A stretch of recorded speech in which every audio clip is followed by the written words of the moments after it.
नमस्कार दोस्तों, शिक्षक दिवस की सभी लोगों की हार्दिक शुभकामनाएं।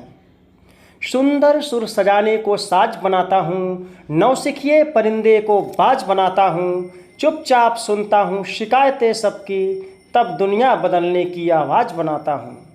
समुंदर तो परखता है हौसले कश्तियों के, और मैं डूबती कश्तियों को जहाज बनाता हूँ।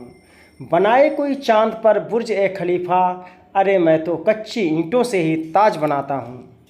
आइए देखते हैं शिक्षक दिवस के बारे में। गुरु के बिना मनुष्य को ज्ञान की प्राप्ति नहीं हो सकती। शिक्षक मनुष्य के जीवन का मुख्य आधार होते हैं। एक शिक्षक न सिर्फ छात्र का सही मार्गदर्शन कर उनके जीवन को सफल बनाते हैं, बल्कि सभ्य समाज एवं शिक्षित समाज के निर्माण में भी मदद करते हैं। इसके साथ राष्ट्र के विकास में भी अपना महत्वपूर्ण योगदान देते हैं। इसलिए शिक्षकों के सम्मान में हर साल 5 सितंबर को भारत के पूर्व राष्ट्रपति डॉक्टर सर्वपल्ली राधाकृष्णन की जयंती के मौके पर शिक्षक दिवस मनाया जाता है। शिक्षक को भगवान से भी ऊंचा दर्जा दिया गया है। कबीरदास जी कहते हैं, गुरु गोविंद दो खड़े काके लागू पाए, बलिहारी गुरु आपनो गोविंद यो बताए। शिष्य के सामने गुरु और भगवान दोनों खड़े हुए हैं। शिष्य असमंजस में पड़ जाता है, मैं किसके पहले पैर छूऊं। यदि मैं गुरु के पैर छूता हूं तो भगवान नाराज हो जाएंगे, और यदि मैं भगवान के पैर छूऊंगा तो गुरु नाराज हो जाएंगे। तब बहुत असमंजस में जब पड़ जाता है तो भगवान कहते हैं कि पहले गुरु के पैर छूना चाहिए, पहले आप गुरु का पैर छूइए। अब देखते हैं शिक्षक दिवस 5 सितंबर को ही क्यों मनाया जाता है।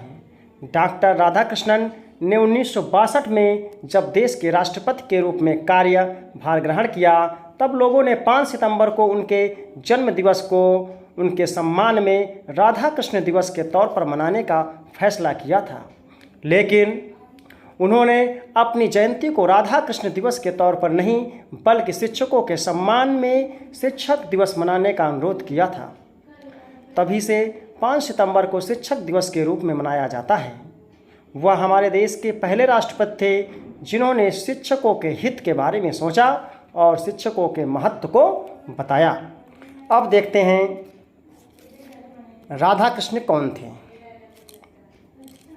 राधाकृष्ण भारत के प्रथम उपराष्ट्रपति और दूसरे राष्ट्रपति थे। इसके साथ ही वे महान शिक्षक, दार्शनिक, भारतीय संस्कृत के संवाहक और प्रख्यात शिक्षाविद थे। इनका जन्म तमिलनाडु के तिरुतनी गांव में एक ब्राह्मण परिवार में हुआ था। राधाकृष्णन के पुरखे पहले कभी सर्वपल्ली गांव में रहते थे। इनके पिता का नाम सर्वपल्ली वीरास्वामी और माता का नाम सीताम्मा था। वीरास्वामी के 5 पुत्र और 1 पुत्री थी। ये दूसरे नंबर के बेटे थे। इनका विवाह 14 वर्ष की आयु में शिवा कामू के साथ हुआ।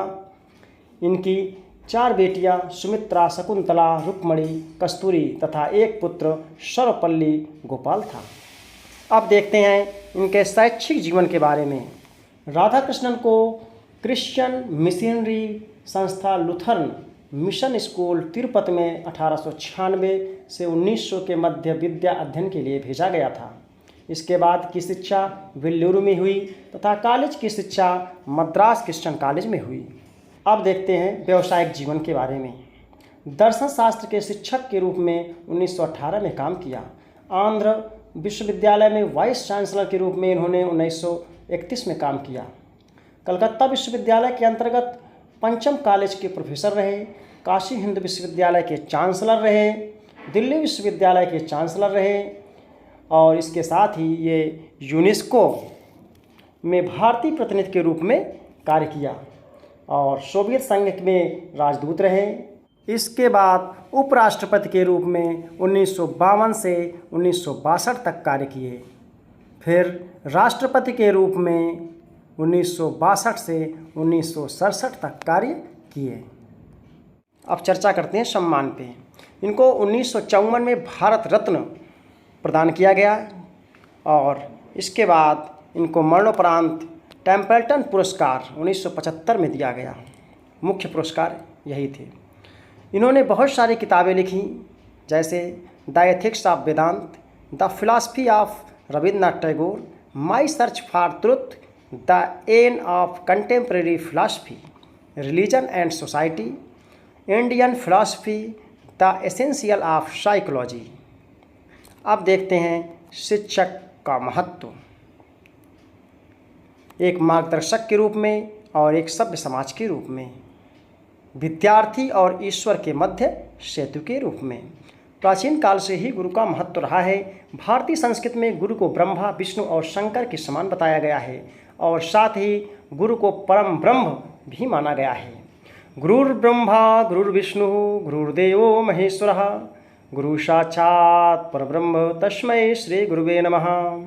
एक शिक्षक के रूप में एक विद्यार्थी कोरे कागज की तरह होता है, जिसमें शिक्षक विद्यार्थी को किसी भी प्रकार में ढाल सकता है। एक शिक्षक के परिश्रम के कारण ही कोई विद्यार्थी वकील, डॉक्टर, सैनिक, वैज्ञानिक, इंजीनियर बन सकते हैं। एक शिक्षक विद्यार्थी के जीवन को सही दिशा प्रदान करता है। कहा गया है, शिक्षक के बारे में कहा गया है, इनको बखान किया गया है गुणों के बारे में, इनके महत्व के बारे में। सब धरती कागज करूं, लिखनी सब वन राय, सात समुद्र की मसी करूं, गुरु गुण लिखा न जाए।